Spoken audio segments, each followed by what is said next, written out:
시청자 여러분 안녕하십니까? 뉴스 현장 시작합니다. 갭 투자 논란을 빚은 이상경 국토교통부 1차관이 어젯밤 사의를 밝혔습니다. 대국민 사과에도 여론이 가라앉지 않자 하루 만에 거취 의사를 밝혔습니다.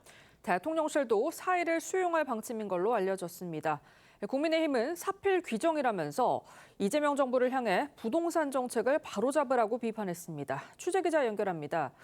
자, 전종원 기자, 이상경 차관이 사의를 밝힌 뒤 대통령실도 곧바로 반응을 했죠. 네, 국토교통부는 어젯밤 이상경 1차관이 사퇴 의사를 밝혔다고 전했습니다. 유튜브를 통해 대국민 사과한 지 하루 만인데 대통령실도 이 차관의 사의를 수용할 것이라고 밝혔습니다.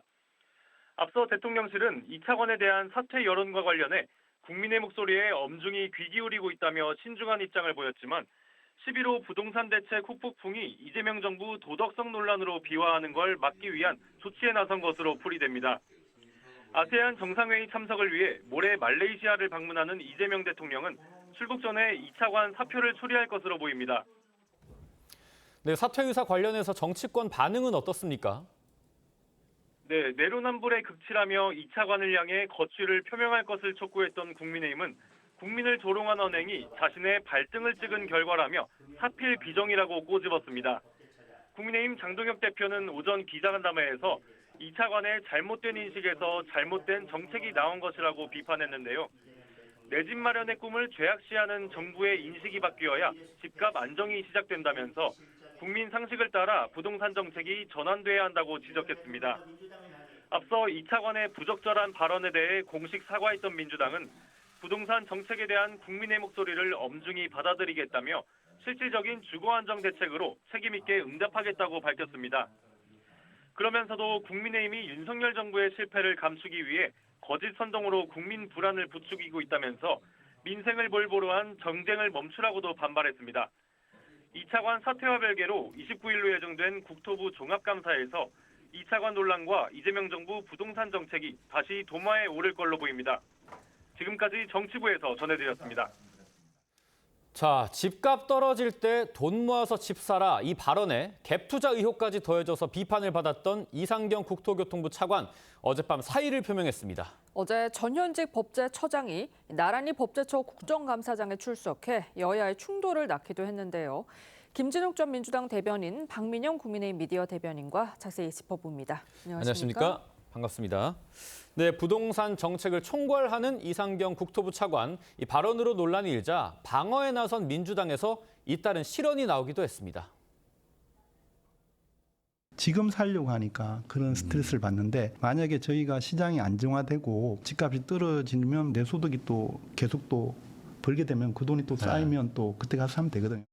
15억 정도 아파트면 서민들이 사는 아파트다라는 인식들이 좀 있지 않습니까? 그래서 15억 아파트와 그리고 청년과 신혼부부 이런 부분에 대한 정책은 건드리지 않았어요. 네, 이상경 차관 어제 저녁 8시쯤 이례적으로 한마음의 사의를 표명을 한 건데 여기에는 어떤 배경이 있을지요. 2분짜리 사과 영상도 설득력이 약했고 또 성남 민심을 달랠 수 없다 이런 판단을 한 걸까요? 그렇습니다. 지난 15 부동산 대책이 발표되고 난 이후에 한 일주일가량 이상경 차관에 대한 논란으로 많은 시간들을 허비하고 특히 국민의힘이나 민심에서조차도 이상경 차관의 발언이 부적절했다라는 부분 그리고 이상경 차관을 좀 두둔하는 과정 속에서 민주당 의원들의 어떤 실언 이런 부분들도 함께 나오면서 여론이 급속도로 좀 악화가 된 부분이 있었던 것 같습니다. 이 부분에 대해서 이상경 차관이 본인의 그 책임을 사직을 통해서 다하겠다라는 의사를 이제 밝힌 것 같고요. 그 부분에 대해서도 대통령실에서도 즉각적으로 사의를 수용하겠다라고 하면서 이번 사태를 좀 진화해야 되겠다라는 부분이 있는데 저는 그 이상경 차관이 아마도 이런 부분 본인의 개인적인 부분들 때문에 정부가 그 내놓은 부동산 대책에 대한 신뢰도가 흔들리는 것을 더 이상 방치할 수 없을 것이다라는 그런 생각이 가장 컸던 게 아닌가라는 생각이 들고요. 부동산 시장을 안정화해야겠다. 그리고 그것을 통해서 실수요자들께서 주거의 안정을 꾀할 수 있도록 하자라는 것이 이번 정부의 10.15 부동산 대책이기 때문에 네. 이 대책의 어떤 근본적인 본질적인 부분을 훼손하는 부분은 좀 호도하는 부분은 이런 부분은 없었으면 좋겠다. 그런 부분들을 충실하게 잘 설명하려다가 애초에 이 이상경 차관의 발언도 실수가 거기서 나온 것 같은데 이 부분에 대해서는 이상경 차관의 사퇴와 관련 없이 지속적으로 정부가 국민들께 소상하게 잘 설명을 드려야 할 부분은 있을 것 같다 이런 생각이 듭니다. 네, 10.15 대책 안 그래도 정말 논란이 많은 정책인데 이상경 차관의 발언 때문에 이 성난 민심이 가라앉지를 않았습니다. 결국 이제 사퇴를 의사를 표명을 했는데 국민의힘에서는 사퇴로 민심을 달래기에는 좀 부족한 거 아니냐 이런 시각도 있습니다. 일단은 경질을 했어야 될 인사를 사의를 받았다라고 하는 게 대통령실이 이번 사안을 얼마나 수동적으로 관망만 하고 있는지 그 무책임성을 보여준다라고 생각을 하기 때문에 저는 그마저도 부적절하다라고 생각을 하고요. 예. 이상경 차관은 처음 막말만 그 잘못된 발언만 문제가 된 것이 아닙니다. 이후 사과의 형식과 내용도 문제가 됐다라고 네. 하는 거고요.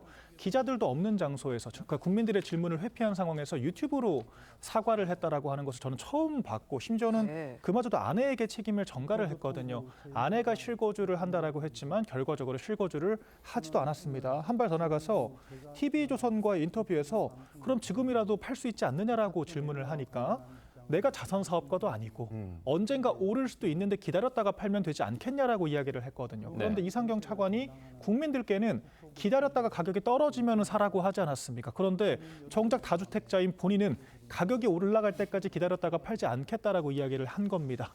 집이 나와야 집값이 떨어지는 거 아니겠습니까? 그러니까 이렇게 표리부동하고 자기 자산을 관리할 때는 시장주의자가 되면서 남의 자산, 정책을 집행할 때는 공산주의자가 되는 이런 표리부동한 민낯을 봤기 때문에 이런 국민들의 성난 민심이 걷잡을 수 없게 커졌다라고 생각을 하고요. 아직도 늦었습니다. 부동산 오적들이 아직도 활개를 치고 있기 때문에 이런 부분까지 저희가 더 공세 고삐를 늦출 수가 없는 상황이라고 말씀드리겠습니다. 네, 공산주의자라는 표현은 개인의 의견으로 하겠습니다.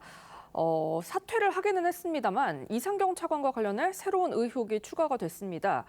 2002년 아파트 청약에 당첨된 뒤에 분양권을 거래했다는 의혹인데 이거 어떤 의혹인지 좀 설명을 해주시죠. 네, 이게 2002년경에 청약을 또 당첨이 됐다라고 하는 겁니다. 당시 금호 어울림 아파트라고 하는 곳인데 네. 경쟁률이 10대 1부터 13대 5까지, 13대 5대 1까지 굉장히 치열했던 것으로 나타나거든요. 그 당시에 그 주택형 당첨 직후에 수천만 원의 웃돈을 받고 프리미엄을 붙여서 파는 그런 거래들이 있었다라고 전해지고 있는데 지금 이상경 차관이 그렇게 해서 당첨된 청약을 제3자에게 대신 거래를 하게 했다라고 하는 의혹이 불거진 겁니다. 결과적으로 부동산을 통해서 알뜰살뜰 자산을 축적해 왔다라고 하는 또 다른 근거가 발견됐다라고 하는 거거든요. 이에 대해서 국토부는 조만간 있을 국정감사에 출석을 하게 되면 해명을 하겠다라고 이야기를 했는데 국정감사를 며칠 앞두고 돌연 사의를 밝혔기 그렇죠. 때문에 이런 의혹을 소상히 밝힐 자신이 없고 더 큰 문제가 불거질 것 같으니까 회피를 한 것이 아닌가라고 하는 의혹까지 지울 수가 없습니다.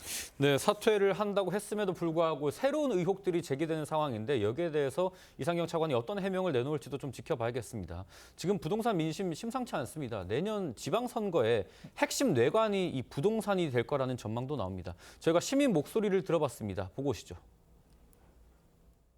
저희는 아파트에 갈래도 가지도 못하고 팔지도 못하고 그렇습니다. 내가 새로 진 집에 문턱에 발을 디딜지 안 디딜지 전 모릅니다. 100세를 내가 바라봤을 때 지금 15년밖에 안 남았어요. 당장 대답해 줄 수가 없다고 얘기를 하시고 그럼 언제 그 답을 알 수 있냐고 물어봤더니 실거주 조사가 6개월 후부터 시작되는데 국토부고 시청이고 다 그냥 자치구 재량권이라고만 얘기하시고 힘들고 답답해요. 지금 당장 출국해야 되는데. 네, 다소 혼란스러운 부동산 시장의 목소리를 들어봤는데요. 이 한국갤럽 조사에 따르면 10.15 부동산 대책이 적절하다는 응답이 37%, 부적절하다는 응답이 44%로 나타났습니다. 오차범위 밖에서 부적절하다는 의견이 우세한데 지금 이런 민심 어떻게 해석을 할 수 있을까요? 아마 그 지금 저 민심을 접하는 그 정책 당국자들은 조금 더 이 정책에 대해서 정교하게 설계하고 또 이 부분에 대해서 더 깊이 자세하게 국민들께 좀 설명드리는 부분이 부족했다라는 점에 대해서는 반성해야 할 부분은 분명히 있는 것 같습니다. 예. 그럼에도 불구하고 이번 대책이 나오자마자 국민의힘에서 너무나 과도하게 마치 이번 10.15 부동산 대책이 주거 사다리를 걷어찼다라는 식으로 그 현재 모든 사람들이 주택을 구입할 수 없는 것처럼 이렇게 호도해서 말씀 주신 너무나 좀 과도하게 공포감을 좀 조장하고 그리고 이 부동산 대책을 정쟁화하려고 했던 측면들이 좀 강하게 있었다라고 네. 저는 그 부분도 좀 지적을 해야 될 것 같습니다. 이번 부동산 대책이 발표되게 된 가장 큰 원인은 시장이 너무 이상적으로 그 가격이 급등하는 그런 상황들이 생겼고 여기 이 상황에 긴급하게 정부가 개입하지 않는다면 오히려 주택 구입을 꿈꾸고 있던 많은 그 신혼부부라든지 청년이라든지 아니면은 생애 첫 그 주택을 구입하려고 하는 분들이 주택 구입할 수 있는 기회를 더욱더 얻기 어렵다라는 측면을 감안해서 정부가 정책을 설계한 것이고요. 또 그분들에게 실제 혜택을 주어질 수 있도록 15억 원 이하의 주택을 구입하게 되는 경우에는 그 주택대출에 대해서 6억 원까지 그리고 LTV에 대해서 70%까지 보장할 수 있도록 하는 기존의 이 정책을 그대로 유지함에도 불구하고 마치 지금의 정책에서는 아무도 집을 살 수 없는 것처럼 너무나 과도하게 이 정책을 정치적으로 정략적으로 활용한 부분에 대해서는 좀 유감스러운 부분이 있다. 아마도 제가 그래서 아까 모두의 이 부분에 대해서 조금 더 정부가 국민들께 좀 소상하게 자세한 설명을 좀 드려야 할 필요가 있다라고 말씀드렸던 것인데요. 아마 이런 부분들이 좀 홍보가 되고 이번 주부터 이 대책이 본격적으로 시행됐기 때문에 이 대책의 어떤 결과가 이제 나오는 상황들이 생긴다면 저 여론조사도 조금은 변할 수 있는 여지는 남아있지 않을까 싶습니다. 네. 네, 조금 전 이재명 대통령이 이 아파트 갭 투자 논란과 잇단 발언으로 이 논란을 일으킨 이상경 국토차관의 면직안을 재가를 했습니다. 이상경 국토부 차관이 뭐 집값이 떨어지면 사라 그리고 갭 투자 의혹 등으로 논란을 빚었는데 대통령실이 당초에 예상을 했던 대로 발표했던 대로 면직안을 재가를 했습니다. 지금 야당을 중심으로 주거 사다리를 걷어찼다. 10.15 대책으로 청년층의 주거 불안이 더 커졌다라는 이 비판 우려가 있었는데 세대별로 응답도 좀 주목할 만합니다. 30대를 살펴보면 부적절하다는 의견이 57%입니다. 적절하다는 의견의 2배 이상이죠. 40대로 가보면요. 적절하다가 53%, 부적절하다가 35%입니다.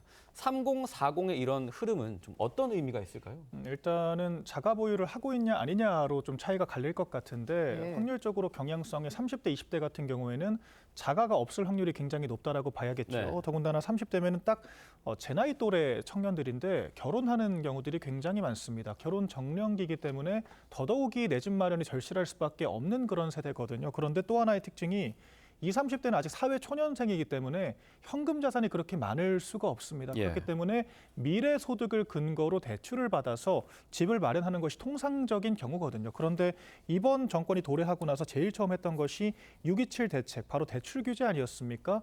그러니까 유예기간조차 없이 즉답적으로 대출을 묶어버렸기 때문에 실수요자들조차도 집을 살 수가 없는 상황이 펼쳐진 거거든요. 더군다나 지금 공급 대책도 굉장히 요원합니다. 2030년 이번 정권 끝날 때쯤에 LH 중심으로 첫 삽을 뜨겠다라고 한 건데 이것은 공급을 안 하겠다라고 하는 것과 다르지가 않거든요. 그러니까 30대 같은 경우에는 집값이 올라갈 수밖에 없다라고 하는 전망을 하는데 당장 대출이 묶여 있고 현금 자산이 없으니까 이도저도 못하는 속수무책의 상황이 될 수밖에 없다라고 하는 겁니다. 이런 문제 때문에 문재인 정권 때도 이른바 30대가 가장 많이 영끌족이 됐다라고 하지 않습니까? 네. 지금 그런 상황이 반복되고 있기 때문에 더더욱이 분노할 수밖에 없다라고 생각을 하고요. 더욱이 이 통계 같은 경우에는 이재명 대통령의 지지율이 50%대 중반임에도 불구하고 20% 가까이, 그러니까 이재명 대통령을 지지함에도 불구하고 정책을 지지 못하겠다라고 하는 사람이 20% 육박하기 때문에 이런 목소리들을 정부 여당이 엄중하게 받아들여야 한다라고 생각을 합니다. 네, 이번 부동산 대책으로 집값이 잡힐지 아니면 더 불이 붙을지 이게 실수요자들 사이에서는 추미애 관심사인데 이게 또 지방선거 성패를 가를 핵심 의제가 될 것 같아요. 그렇습니다. 뭐 지금 이 부동산 부분에 있어서 전국 단위에서의 문제는 아닙니다. 이 부분에 대해서는 수도권, 특히 서울과 경기 일부 지역에 대해서 문제고, 다른 사실 지역, 지방 도시로 내려가면은 미분양 아파트도 상당히 많이 있기 때문에 오히려 지방에서는 공급 과잉이다라는 말이 나올 수도 있는 상황입니다. 그렇기 때문에 이것이 전국 단위에 영향을 미칠 것 같지는 않고요.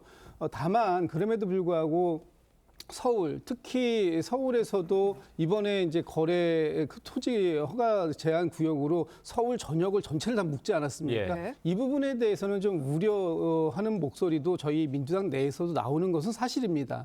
그러나 어느 일부 지역을 이걸 묶었을 경우에 다른 지역으로의 풍선 효과 때문에 이 부동산 정책이 제대로 된 실효를 담보하기 어려운 측면이 있었기 때문에 서울 전역과 경기 일부 12개 도시를 이 토호제 구역으로 묶은 것인데, 이 부분에 대해서는 얼마든지 경기 상황이라든지 부동산의 진정세라든지, 그리고 앞으로 부동산 공급 물량들이 나올 부분이라든지 여러 가지 사안들을 감안하면서 정책을 펼쳐갈 수 있는 부분이기 때문에요. 지금 중요한 것은 급등됐던 부동산 시장, 이 부분에 대한 시급한 안정화, 이것이 가장 큰 것이고, 저희 민주당이나 아마 이재명 정부에서도 주거 안정에 대해서 가장 높은 비중을 차지하고 담보하기 때문에 그 부분에 대해서 내년 지방선거 전까지 어떤 방식으로든지 이 부동산 시장에 대한 안정화, 이런 노력은 게을리하지 않을 것이고요. 특히 이제 올 연말까지 저희 당에서도 주거 안정 TF에서 공급 대책을 좀 더 꼼꼼하게 준비해서 발표할 예정이기 때문에 그런 점까지 좀 지켜봐 주시면 좋을 것 같습니다. 네, 이런 정부 여당을 향한 부동산 공세에 민주당도 가만히 있지는 않고 있습니다. 장동혁 국민의힘 원내대표를 향해서 당대표를 향해서 아파트가 내 채다, 이거 다 실거주하는 거 아니지 않느냐라면서 부동산 싹쓸이 위원장이라고 꼬집고 있습니다. 그런데 장동혁 대표가 반박을 했더라고요. 사실 저희 국민의힘 같은 경우에는 뭐 부동산 투자를 악마화하거나 뭐 투기라고 폄훼를 하는 정책을 한 적도 없고, 저희 정권 때는 부동산이 굉장히 안정적이었다라고 하는 게 통계로 증명이 됩니다. 그렇기 때문에 이런 공격을 받아야 할 이유도 없다라고 생각을 하지만 그마저도 전혀 사실에 맞지가 않다라고 하는 거거든요. 장동혁 대표가 지금 직접 신고한 그런 재산 내역을 보자면은 구로에 실거주하는 아파트가 6.2억 대가 하나가 있고요. 또한 안양 등 지방에 상속 유산 2개가 있는데 각각 6천만 원과 2,700만 원입니다. 이것은 팔리지 않기 때문에 보유를 하고 있다라고 봐야 하는 것이 맞고요. 마지막으로 아들, 딸이 실거주하는 9,700만 원대 아파트가 하나가 있습니다. 전부 합쳐서 6억 6천만 원이거든요. 지금 그 민주당의 부동산 오적이라고 불리는 30억대 강남 일대 갭 투자를 했던 이런 인사들의 그 아파트 방 한 칸도 못 구할 정도 가격밖에 되지 않습니다. 결과적으로 민주당이 장동혁 대표가 얼마나 청렴하게 살아왔는지만 입증을 해준 결과라고 저는 생각을 하고요. 결과적으로 민주당이 이런 식으로 정청래와 김어준 같은 사람들은 지금 부동산에 대해서 아예 이런 방구를 안 하고 있거든요. 결과적으로 자신들이 비싼 아파트를 가지고 있고 갭 투자를 했기 때문에 언급 자체를 못하고 있고 얼렁뚱땅 정책 실패를 야당 대표에게 전가하려고 하는 부적절한 행태만 노출시켰다라고 생각을 합니다. 민주당에서는 장 대표 청렴하게 살아서 집이 내 채냐, 이런 비판도 가능해 보입니다. 지금 장동혁 대표가 오늘 오전에 기자 회견을 통해서 밝힌 걸 따지면 장동혁 대표는 6채의 주택을 보유하고 있고 그 6채 모두가 보유의 목적이 있다, 이렇게 얘기하고 있습니다. 좀 전에 뭐 팔리지 않아서 가지고 있다, 이건 아닌 것 같습니다. 어쨌든 장동혁 대표의 표현대로라면 목적만 분명하면은 다주택을 소유해도 아무 문제가 없다라는 이제 방식으로 얘기가 될 텐데 그런 인식에 좀 우려를 표할 수밖에 없는 상황이고요. 지금 국민의힘이 이재명 정부의 부동산 대책을 반대하는 그 선봉에 서민, 청년, 또 신혼부부들, 이런 실수요자들에게 오히려 주거 사다리를 걷어찼다라고 얘기하면서 공격을 하고 있지만, 정말 정작 하고 싶은 얘기들은 이분들을 앞세워서 본인들의 이익을 지키는데 이분들을 활용하고 있는 거 아니냐, 이런 비판까지도 나올 수 있는 상황이다라는 말씀 드리고요. 빚내서 집을 사라라고 얘기했을 때 이 앞으로 이 과대한 이 가계대출 때문에 만약에 부동산의 버블이 한순간에 무너지는 상황이 오게 되면 우리나라에서 볼 수도, 일본의 잃어버린 30년을 우리나라에서도 볼 수 있는 상황이 올 수 있을 것, 이런 부분들을 미연에 예방하고자 하는 측면도 분명히 있다. 그런 측면에서 이 국민의힘의 부동산 정책에 대한 공격은 너무나 과도한 정쟁적 측면이 있기 때문에 자제가 필요하다. 이런 말씀드립니다. 네, 조원철 법제처장 이야기도 좀 해보겠습니다. 국민의힘에서 조원철 법제처장이 이재명 대통령의 변호인이었다면서 이해충돌 문제를 제기를 했는데요. 조 법제처장은 이재명 대통령의 사법 리스크에 대해 이런 입장을 밝혔습니다. 대한민국 범죄 5개 사건에 연루되고 그런 대통령이 세상에 어디 있어요? 세계적으로도 유례가 드물어요. 이재명 대통령이 그 범죄를 저질렀다는 건 전혀 동의하지 않습니다. 범죄가 아니에요? 그렇습니다. 다 무죄입니다. 심지어 가장 대표적인 그 대장동 사건 같은 경우에는 뭐 제가 이제 변호인단을 했기 때문에 잘 압니다. 유례가 없다는 것은 이재명 대통령이 유례가 없는 것이 아니고 무고한 대통령을 그렇게 검찰권을 남용해서 기소한 우리나라 검찰의 이례가 없는 것입니다. 대장동 사건 재판 변호인으로 나오신 걸로 착각을 했습니다. 법제처장은 법제처장이 아니라 범죄처장이 되고자 하는 거 아닌지 의심이 됩니다. 자, 조원철 법제처장, 다들 아시는 것처럼 이재명 대통령 사법연수원 동기고요. 대장동 의혹 사건의 변호인이었습니다. 그런데 공직자로서 중립을 지켜야 하는 이 법제처장인데 아직까지 판단이 나오지 않은 모든 사건, 이재명 대통령 관련 사건이 무죄라고 말을 한 겁니다. 국민의힘에서 상당히 크게 반발을 하셨어요. 일단은 그중에는 대법원에서 파기환송심에서 유죄 판결이 나왔던 건까지 있잖아요. 결과적으로 지금 법제처장이 사법부 위에 서겠다라고 하는 월권을 저지른 겁니다. 지금 더군다나 법제처장이라고 하는 위치 자체가 이 일종의 정부의 법조팀장 같은 개념인 거거든요.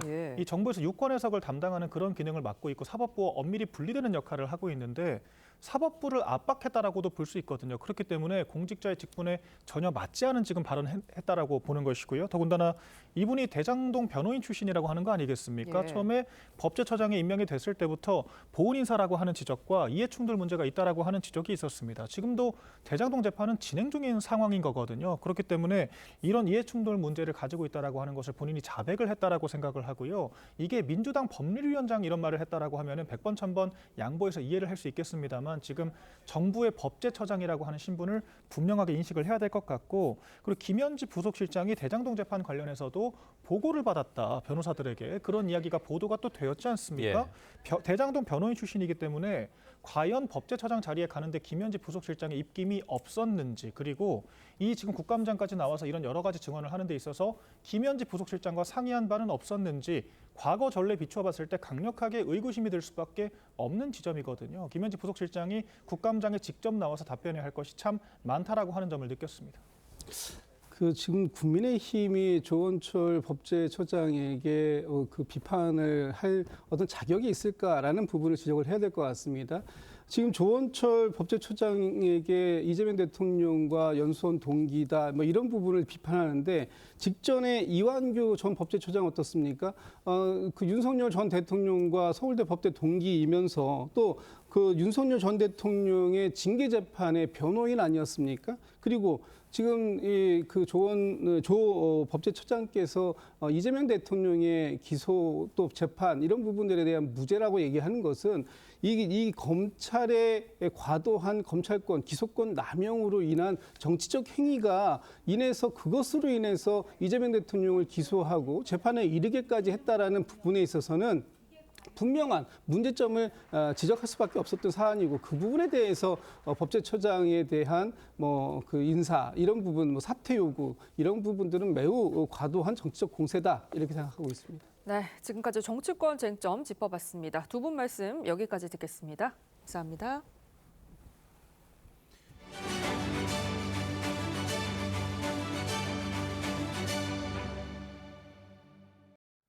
트럼프 대통령이 조금 전인 미국 현지 시간 24일 저녁에 한국을 포함한 아시아 국가 순방길에 올랐습니다.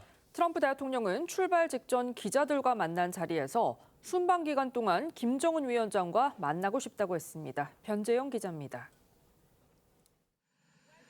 아시아 순방길에 나선 트럼프 대통령이 김정은 북한 국무위원장을 만나고 싶다고 말했습니다. 앞서 백악관 고위 당국자는 브리핑을 열고 아시아 순방 기간 김정은 위원장을 만나는 일정은 현재로선 없다면서도 변동이 생길 수는 있다며 가능성을 열어뒀습니다.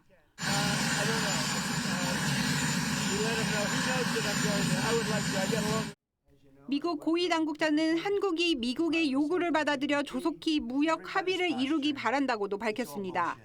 미국이 적절하다고 생각하는 조건들을 한국이 수용할 의사를 보이면 가능한 빨리 무역 합의가 체결될 거라고 밝혔는데 미국 측 입장을 굽히지 않겠다는 걸 분명히 한 셈입니다. 트럼프 대통령과 6년 만에 만나는 시진핑 중국 주석 간의 정상회담을 앞두고 미국은 중국이 과거에 체결한 무역 합의를 제대로 지켰는지 조사하겠다며 압박 수위를 높였습니다. 중국은 사실이 아닌 비난과 검토조처에 단호히 반대한다며 곧바로 반발했습니다. TV조선 변재영입니다. 네, 다음 주 월요일부터 시작되는 에이펙 정상회의에 세계 이목이 집중되고 있습니다. 이재명 대통령이 미국, 중국 등 각국 정상들과 정상회담을 갖고 트럼프 2기 정부 출범 뒤 첫 미중 정상회담도 열릴 예정인데요. 문성목 한국국가전략연구원 통일전략센터장 모시고 다음 주 외교 슈퍼위크 자세히 짚어보겠습니다. 안녕하십니까? 네, 안녕하십니까? 네, 센터장님 먼저 네. 29일에 지금 이재명 대통령이 트럼프 대통령과 정상회담을 갖죠. 이 트럼프 행정부 고위 당국자가 이런 발언을 했더라고요. 한국이 적절한 조건을 수용한다면 무역 협상이 빨리 타결될 거다. 조속히 합의해야 된다는 건데 이거 좀 저희 입장에서는 어떻게 해석을 해야 됩니까? 네, 그러니까 뭐 미국 입장에서는 적절한 조건이라고 하지만 우리가 그걸 즉각 받아들이기 어렵다면 한국 입장에서는 적절한 조건이 아니라고 볼 수 있는 거거든요. 예. 어쨌든 조속히 협상 타결에 이루고 싶다라고 하는 것은 미국의 속내를 드러낸 것 같아요. 빨리 합의를 했으면 좋겠다. 그러나 빠른 합의를 하려면 적어도 이제 뭐 에이펙 정상회의가 얼마 남지 않았잖아요. 예. 그리고 또 이 대통령과 트럼프 대통령의 정상회담도 지금 계획이 되어 있는데 며칠 남지 않았습니다. 그렇기 때문에 대한민국이 수용할 수 있을 정도의 미국의 어떤 융통성, 다시 말하면 한국이 흔들리고 한국 경제가 어려워지면 미국의 투자라든지 이런 게 더 어려워지는 거 아니겠습니까? 예. 그런 점에서 봤을 때 우리 한국의 입장을 충분히 이해한 수용 가능한 그런 방안으로 융통성 있게 접근해 주면 좋겠다는 생각이 듭니다. 네. 한미 관세 협상 추가 협의를 위해 미국을 재차 방문했던 김용범 대통령실 정책실장과 김정관 산업부 장관이 어제 빈손으로 돌아왔습니다. 자신만만했던 출국길과는 분위기가 사뭇 달라졌는데요. 갈 길이 멀다는 입장을 보이기도 했습니다. 들어보시죠. 핵심 쟁점에 대해서 아직도 양국 입장이 팽팽하게 대립하고 있는 그런 상황이 지속되고 있습니다. 추가로 가서 대면 협상할 시간은 없고 에이펙을 코앞이고 만약에 에이펙 계기 타결을 기대한다 그러면 갈 길이 멀고 그런 상황인데 끝까지 노력을 하겠습니다. 미국이 250억 달러 요구하는 것은 사실 맞는 것 같은데 장관님 이 내용이 맞습니까? 그런 논의가 있습니다. 지금 현재. 저희 입장에서는 규모들이 좀 작아져야 되겠다. 지금보다는 그런 생각을 하고 있고 미국 쪽은 그거보다는 좀 더 많아야 되는 거 아니냐. 이런 부분들에 대해서 양측이 서로 첨예하게 입장에 있는 상황입니다. 자, 미국이 요구한 게 3,500억 달러 대미 투자를 해라 이건데 우리 돈으로 500조 원입니다. 그런데 우리나라가 1년에 쓸 수 있는 외환 보유고가 200억 달러 수준이라고 합니다. 결국 이거는 미국 요구를 전적으로 수용하기는 어렵고 조정이 불가피한 상황으로 보입니다. 그렇습니다. 지금 우리의 외환 보유고 그리고 우리가 직접 투자를 할 수 있는 어떤 수준이라는 것이 우리 입장에서 보면 너무나 명확하게 있는데 그것과 지금 미국이 요구하는 수준의 차이가 상당히 벌어져 있는 부분이 있기 때문에 이 부분에 대해서는 지금 양측이 지속적인 협의를 통해서 이 간극을 줄여내는 것을 목표로 하고 만나고 있는데 아마도 시간에 쫓겨서 우리의 국익을 포기하는 그런 그 협상은 할 수가 없다라는 것이 우리 정부의 명확한 입장이기 때문에 네. 이번 에이펙을 계기로 해서 협상이 타결됐으면 가장 좋겠습니다만 설령 에이펙 기간 중에 협상이 타결되지 않는다 하더라도 우리의 국익을 지키고 우리가 양국이 한미가 서로가 윈윈할 수 있는 그런 합의점, 그런 타협점을 찾아내는데 조금 더 노력을 좀 해야 되는 지금 상황이다 이렇게 평가해야 될 것 같습니다. 네, 김용범 실장이 아직 갈 길이 멀다라고 했습니다만 에이펙 기간에 극적으로 타결이 될 가능성 어떻게 보시나요? 합의 그 자체보다 어떤 조건으로 합의를 하느냐가 훨씬 더 중요할 거라고 지금 생각이 되거든요. 전 네. 기본적으로 유럽 같은 경우에는 투자 계약 주체 자체가 정부가 아니라 기업으로 되어 있습니다. 액수 자체도 우리와 큰 차이가 없는 상태인데 왜 우리 정부는 이런 조건으로밖에 협상을 못하고 있는 건지에 대해서 그 무능력함을 지적할 수밖에 없는 것이고요. 네. 저희가 통화스와프 협상에서 그 예고편을 좀 볼 수 있다라고 생각을 하는데 우리나라 환율이 지금 1,400원대 중반을 연일 유지를 하고 있는데 통화스와프 협상도 결렬이 됐거든요. 그런데 그런 미국이 아르헨티나에는 선제적으로 200억 달러 통화스와프를 제안을 했습니다. 네. 그러면 단서 조항으로 걸었던 것이 보수 우파적인 정권이 수립됐을 때 그렇게 해주겠다라고 한 거거든요. 네. 이 말은 단적으로 친중하지 말라고 하는 메시지를 일관되게 각국에 전달을 하고 있는 겁니다. 그런데 지금 우리 정부가 그런 미국의 기대에 반하는 지금 정부 노선이 계속되고 있기 때문에 통화스와프 예고편을 봤던 것처럼 계속해서 이 관세 협상은 난항을 겪을 수밖에 없을 거라고 전망을 하고 있습니다. 지금 에이펙 정상회담 회의만큼이나 트럼프 미국 대통령과 시진핑 국가주석이 우리나라에 국빈으로 방문하는 것에 관심이 상당히 큽니다. 트럼프 대통령이 조금 전에 아시아 순방 출발하기 전에요. 기자들에게 아시아 순방에서 김정은 위원장을 만나고 싶다 이렇게 밝혔다는 소식이 속보로 전해졌습니다. 센터장님, 그러면 우리나라에서 북미가 만날 가능성 좀 커졌다고 봐야 될까요? 그래야 되겠죠. 왜냐하면 트럼프 대통령이 그런 얘기를 했거든요. 김정은과 만나고 싶다라는 얘기를 하면서 내가 글로 가고 있다는 거를 김정은도 잘 알고 있다라고 얘기를 했어요. 그래서 저는 그런 생각이 듭니다.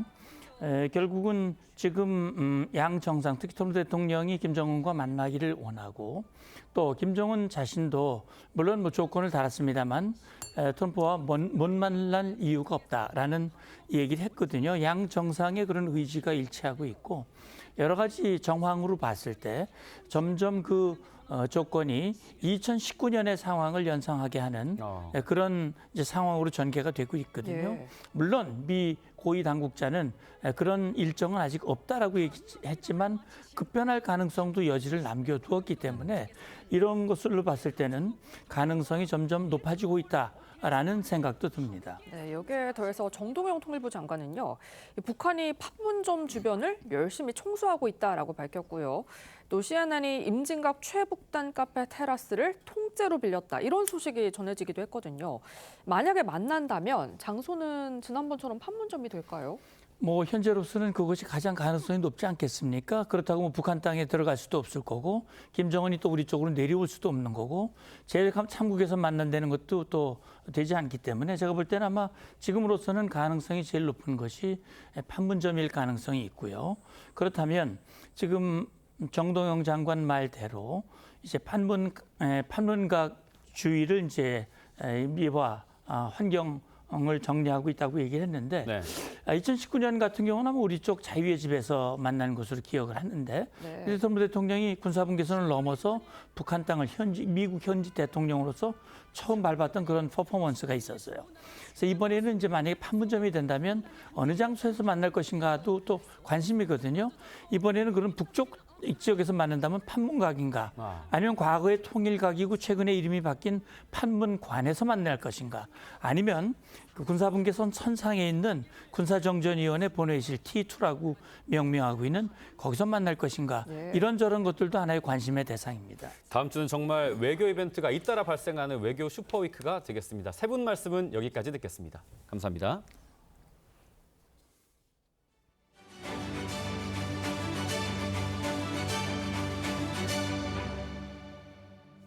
프로야구 하나 이글스가 삼성을 꺾고 19년 만에 한국 시리즈에 진출하는 수건을 이뤘습니다. 플레이오프 5차전에서 폰세, 와이스 2명의 외국인 투수들로 삼성 타선을 틀어 막았고 타선도 터졌습니다. 김광 기자입니다. 하나폰세는 플레이오프 1차전과 달랐습니다. 2회 실책성 플레이가 겹쳐 한 점을 내줬지만 더 이상의 실점은 없었습니다. 3회 디아즈에게 직선타를 얻어맞고도 재빨리 아웃카운트를 잡아내는 투쟁심까지 5이닝을 버텼고 탈삼진 9개 1실점으로 와이스에게 공을 넘겼습니다. 와이스 역시 플레이오프 2차전 부진을 씻는 투구로 나머지 이닝을 막아냈습니다. 두 외국인 투수가 마운드를 지킨 사이 하나 타선은 폭발했습니다. 1회부터 안타와 볼넷 등으로 2득점하며 경기를 시작한 하나는 장단 14만타로 무려 11점을 뽑았습니다. 8회 문현빈이 승리를 확정짓는 투런퍼까지 쏘아올려 한국 시리즈 진출을 확정지었습니다. 플레이오프 전적 3승 2패, 2006년 이후 19년 만에 한국 시리즈입니다. 플레이오프 MVP는 1차전과 3차전을 승리로 이끈 문동주가 차지했습니다. 한화의 한국 시리즈 상대는 LG. 김경문 감독은 팬들의 응원에 우승으로 답하겠다며 각오를 다졌습니다. 폰세 선수나 Y 선수가 바로는 못 나가도 며칠 쉬고 난 다음에 투수 코치하고 상의하겠습니다. LG는 2년 만에 통합 우승을 노립니다. 한화는 26년 만에 한국 시리즈 패권을 조준했습니다. 두 팀의 한국 시리즈 맞대결은 사상 처음입니다. TV조선 김관입니다.